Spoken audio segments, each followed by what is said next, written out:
Ukážeme si demontáž pevného kľúča so svetlom pre motorové vozidla Audi, Škoda, Volkswagen, Seat.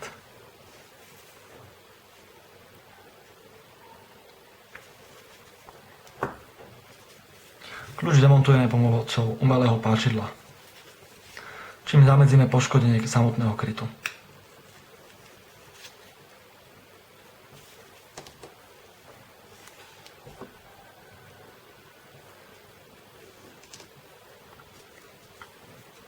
Samotný kľúč sa skladá z planžety,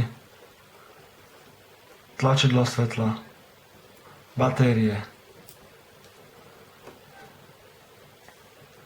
žiarovka, imobilitér.